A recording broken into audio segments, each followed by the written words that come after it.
December 2016. The CIA releases thousands of declassified documents online as part of a routine transparency initiative. Buried among diplomatic cables and Cold War intelligence reports, researchers discover something extraordinary: detailed technical blueprints for a 1944 Nazi project called Silbervogel, the Silver Bird. It's a suborbital space bomber designed to skip across the atmosphere like a stone on water, delivering bombs to any target on Earth from the edge of space. The documents include engineering diagrams, aerodynamic calculations, and strategic assessments that were supposed to remain classified indefinitely.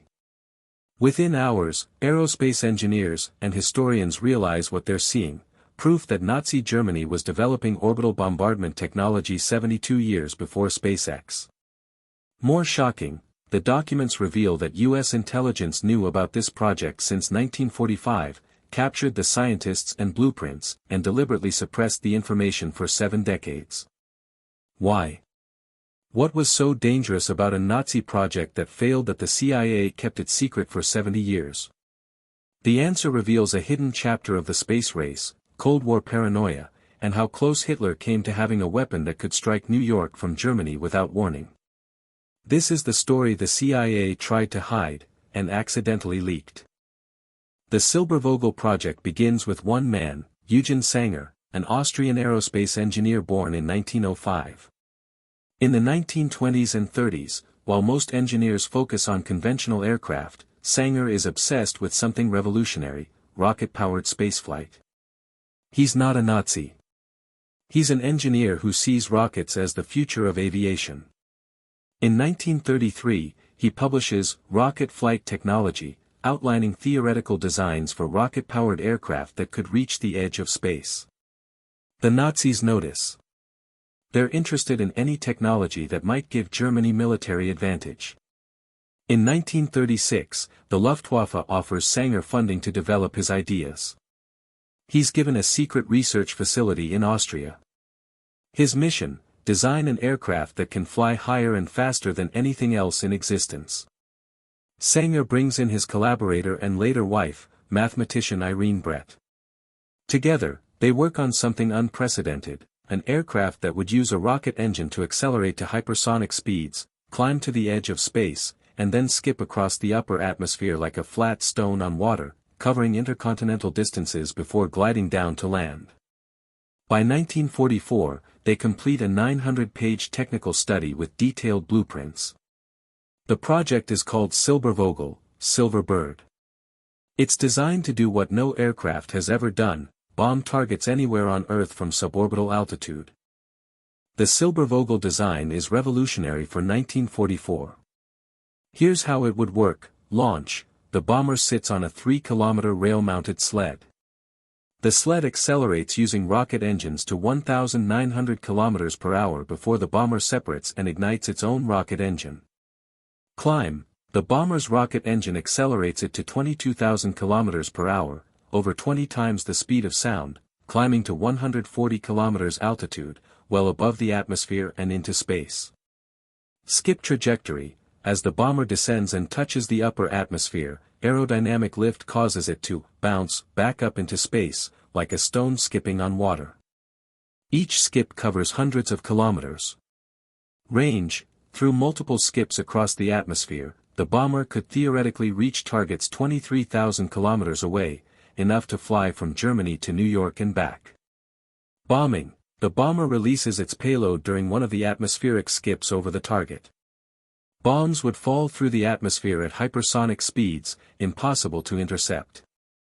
Landing, after completing the mission, the bomber glides down to a conventional landing. The engineering is brilliant. The aerodynamics are mathematically sound. The materials, that's the problem. In 1944, materials don't exist that can withstand the heat and stress of this flight profile. The rocket engine design requires fuels that barely exist. The guidance systems needed don't exist at all. Sanger knows this. His report acknowledges the design is theoretically possible but practically impossible with 1944 technology. When Sanger's team presents the Silbervogel concept to Nazi leadership in 1944, the response is mixed. Some officials are excited. An unstoppable bomber that can strike America. Perfect for Nazi revenge fantasies against enemies beyond V-2 rocket range. But Hitler himself is skeptical. Not because the concept is too advanced, Hitler loves superweapons. But because, development time, Sanger estimates 10 to 15 years to make the design practical. Germany doesn't have years, it has months before defeat. Resource cost, the project would consume enormous resources. Germany needs tanks and fighters now, not experimental space bombers for the 1950s. Technical uncertainty, too many unknowns. The V-2 rocket is already pushing the limits of German technology, and that's a much simpler system. Hitler's armaments minister, Albert Speer, reviews the proposal and rejects it. Resources are diverted to V-2 rocket production and jet fighter development, projects that can affect the current war. Silbervogel is shelved. Development stops. The blueprints and technical documents are filed away in secret facilities. By May 1945, Nazi Germany collapses. Allied forces occupy Germany and begin hunting for Nazi scientists and secret weapons. Silbervogel is about to be rediscovered, and the race to claim it begins. May-August 1945. Allied forces sweep across defeated Germany, hunting for Nazi technology and scientists. The Americans, Soviets, and British compete to capture rocket scientists who developed the V-2. Jet engine designers. Nuclear physicists. And anyone working on advanced weapons. American intelligence learns about Eugen Sanger and the Silbervogel project from captured German documents. They're stunned. A suborbital bomber? In 1944. The implications are staggering. If this technology works, whoever develops it first controls the ultimate high ground, space. They can bomb anyone, anywhere, without warning. The Americans launch Operation Paperclip, a secret program to capture German scientists and bring them to America before the Soviets get them. Sanger is high on the target list. But finding him is difficult. Germany is chaos. Records are destroyed. Scientists are hiding or fleeing. The Americans search frantically. Meanwhile, the Soviets are doing the same thing. Soviet intelligence also knows about Silbervogel. Stalin wants the technology. The race is on. In September 1945, American agents locate Sanger in Austria. They offer him a choice: come to America willingly, or be detained. Sanger, who never wanted to work on weapons, negotiates. He'll consult on rocket technology but won't work on military applications. The Americans agree. Sanger, his wife Irene Brett, and a complete set of Silbervogel documents are secretly transported to the United States. Once Sanger and the documents arrive in America, U.S. military intelligence conducts a thorough assessment. What they conclude is alarming: the concept is viable. With improved materials and guidance systems that will exist in the 1950s, 60s, the Silbervogel could work. The military implications are terrifying. A fleet of these bombers could strike any target on Earth with nuclear weapons, no warning, no defense. The political implications are worse. If the American public learns that Nazi scientists almost developed orbital bombardment, questions will arise: how close did Hitler come to winning? What other Nazi superweapons might have existed? The psychological effect on the public would be destabilizing. Worse, the Soviets are also hunting for this technology. If they know America has Sanger and the blueprints, they'll accelerate their own research. This could trigger an arms race in space weapons before either side is ready. The decision is made at the highest levels: classify everything about Silbervogel indefinitely. Sanger is quietly employed on civilian rocket research but forbidden from discussing Silbervogel. The blueprints are locked in secure vaults. No public mention is ever made. Official histories of Nazi superweapons mention V-2 rockets, jet fighters, and nuclear research. Silbervogel is omitted entirely. It becomes a ghost project, known to a handful of intelligence officers and aerospace engineers with top-secret clearances, but hidden from everyone else.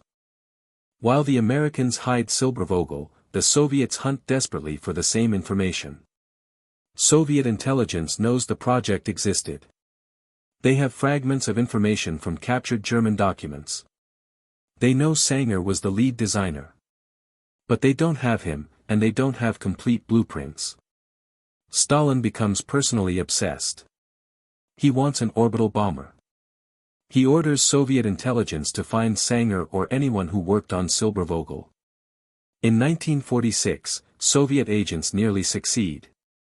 They locate Sanger in France, he's doing consulting work there, and attempt to recruit him. They offer enormous money and prestige. Come to the Soviet Union, lead a research institute, develop the Silbervogel. Sanger refuses. He sees what Stalin is, a dictator as bad as Hitler. He won't build weapons for another tyrant. Soviet agents then try kidnapping. French intelligence, tipped off by the Americans who want to protect their asset, intervenes.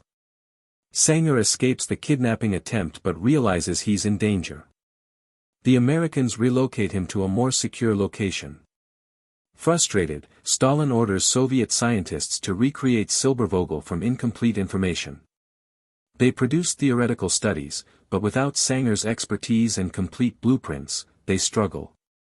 The Soviet space bomber project stalls. This Soviet interest is another reason the CIA keeps Silbervogel classified. If the Soviets know America has complete blueprints, they'll know Soviet efforts are futile and might pursue other avenues. Better to keep them chasing a project they can't complete. Though Silbervogel remains classified, its influence secretly shapes American aerospace development. Engineers who studied the blueprints apply concepts to new projects. X-15 program, 1950s, 60s. The rocket-powered aircraft that reaches the edge of space uses skip re-entry techniques derived from Silbervogel research. Space shuttle design, 1970s. The lifting body concept and skip re-entry for controlled landing owe debt to Sanger's work. Hypersonic glide vehicles, 2000s. Modern programs developing weapons that skip through the upper atmosphere are direct descendants of Silbervogel concepts. Orbital bombardment systems, military studies of satellite-launched weapons consider trajectories similar to Silbervogel's skip profile. None of these programs publicly acknowledge Silbervogel because it remains classified. Engineers know. They've seen the blueprints. But they can't cite them in public documents. This creates a strange historical gap. Aerospace textbooks credit unknown researchers, or vague, theoretical studies, for concepts that actually came from Sanger's 1944 work. The CIA maintains the classification through the Cold War, the Space Shuttle era, and into the 21st century. Why? Because admitting the concepts came from Nazi research would be politically embarrassing. And because the military implications of hypersonic skip trajectory weapons remain strategically sensitive. Silbervogel is the ghost ancestor of modern spaceflight, influential but officially non-existent. December 2016. The CIA is conducting a massive document declassification as part of government transparency initiatives. Millions of pages from the 1940s to 1980s are being reviewed and released. The process is partially automated. Documents are scanned, reviewed by algorithms and junior staff, and uploaded to public databases if they meet declassification criteria. Someone makes a mistake. A file labeled Sanger, Eugen, Post-War Technical Consultation, is tagged for release. The reviewer sees it's dated 1946, assumes it's routine post-war debriefing, and approves declassification. The file is uploaded to the CIA's Freedom of Information Act electronic reading room. The file contains complete Silbervogel technical blueprints. Sanger's 900-page engineering study. U.S. intelligence assessments from 1945 to 1950. Analysis of Soviet attempts to recreate the technology. Strategic implications for orbital bombardment. It's online for 3 weeks before anyone notices. During those weeks, aerospace researchers and historians download the documents. They're shocked. Forums light up with discussion. This is the most advanced aerospace concept from WW2 that nobody's ever heard of. News articles begin appearing. Secret Nazi space bomber plans revealed. Hitler's orbital weapon almost worked. CIA accidentally releases classified Nazi superweapon blueprints. The CIA realizes the error. The documents are quickly removed from the website. But it's too late. Hundreds of copies have been downloaded. The secret is out. When the CIA realizes Silbervogel documents have been leaked, there's panic at senior levels. Meetings are held. Options are discussed. Can they claim the documents are fake?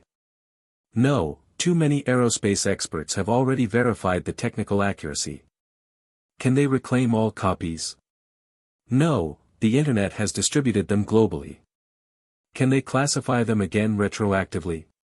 Yes, but it won't remove copies already in circulation. The CIA issues a statement: certain documents released in error have been reclassified. They contain sensitive technical information that should not have been made public. We request that individuals who downloaded these documents delete them and not distribute them further. The request is ignored. The documents are already on file-sharing sites, academic forums, and archived on multiple servers. Journalists ask questions: why were these kept secret for 70 years? What military applications exist today? Did Sanger's work influence American space programs? The CIA refuses to comment beyond, "We do not discuss classified historical projects." The documents were released in error and have been reclassified. This non-denial confirmation tells everyone what they need to know: the documents are real, the project was real, and there's something current the CIA still wants hidden. Researchers begin analyzing the blueprints in detail and discover why the CIA is concerned. The leaked Silbervogel documents contain information that stuns modern aerospace engineers. The mathematics were correct. Sanger's aerodynamic calculations, done by hand in 1944, are accurate by modern computational standards. The skip trajectory works. Computer simulations confirm that the atmospheric skipping concept is viable with modern materials. The range calculations were conservative. With modern rocket engines and materials, a Silbervogel-type vehicle could achieve global range, literally strike any point on Earth from any launch point. The design is scalable. Modern versions could be larger, faster, and more capable. The military application is obvious. Replace the bombs with nuclear warheads and you have an unstoppable first-strike weapon that bypasses all missile defenses. This last point is what terrifies military analysts. Modern ballistic missiles follow predictable trajectories. Defenses can intercept them. A hypersonic skip-glide vehicle is different. Its trajectory is unpredictable. It can maneuver. It can approach targets from unexpected directions. Current missile defense systems can't handle it. Worse, the technology exists now. Materials science has advanced. Rocket engines are powerful enough. Guidance systems are sophisticated enough. Someone could build a modern Silbervogel. This is why the CIA kept it classified for 70 years. Not because of what it was in 1944. Because of what it could become with modern technology. Within months of the Silbervogel leak, intelligence analysts notice something alarming: China and Russia both announce advances in hypersonic glide vehicle programs. China tests the DFZF, a hypersonic glide vehicle that skips across the upper atmosphere before striking targets. Russia announces the Avangard, described as a hypersonic boost glide weapon with intercontinental range. Both systems use skip trajectory profiles remarkably similar to Silbervogel's design. Coincidence? Intelligence analysts don't think so. The timeline is suspicious: December 2016, Silbervogel documents leak. Early 2017, increased Chinese and Russian hypersonic testing. 2018 to 2019, both nations announce operational deployment of hypersonic skip-glide weapons. Did Chinese and Russian scientists study the leaked Silbervogel blueprints and accelerate their programs? Almost certainly. The concepts were already being researched.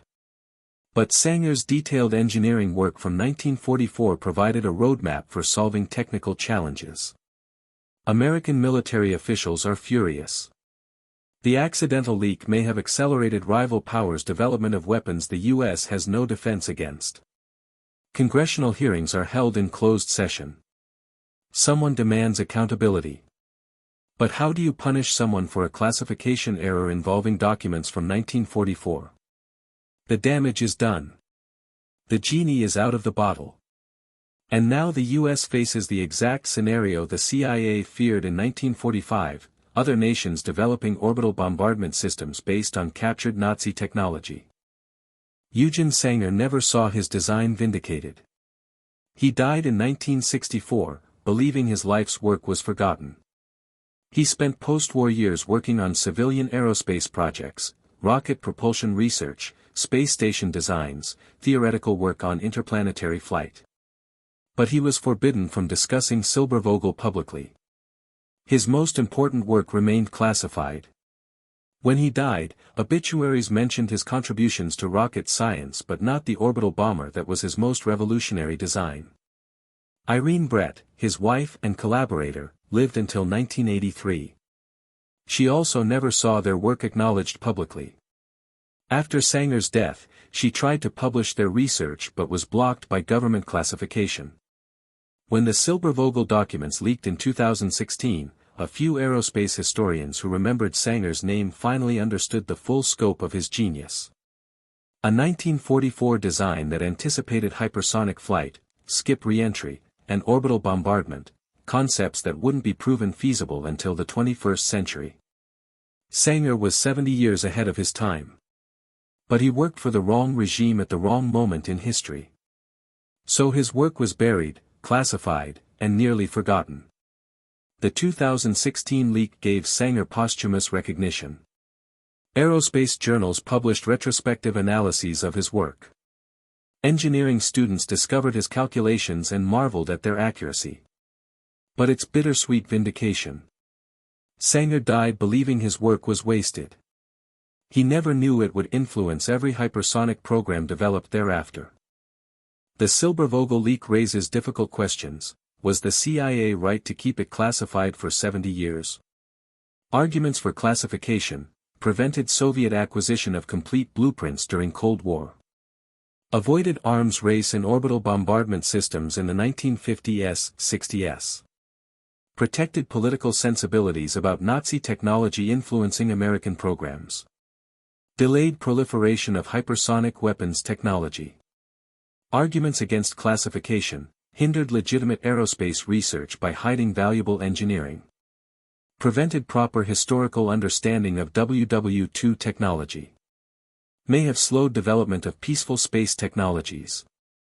Classification couldn't prevent other nations from developing similar systems anyway. The debate continues among historians, engineers, and intelligence professionals. Some argue the classification served its purpose during the Cold War but should have been lifted in the 1990s. Others say it should remain classified today because the technology is still militarily sensitive. The leak forced the issue.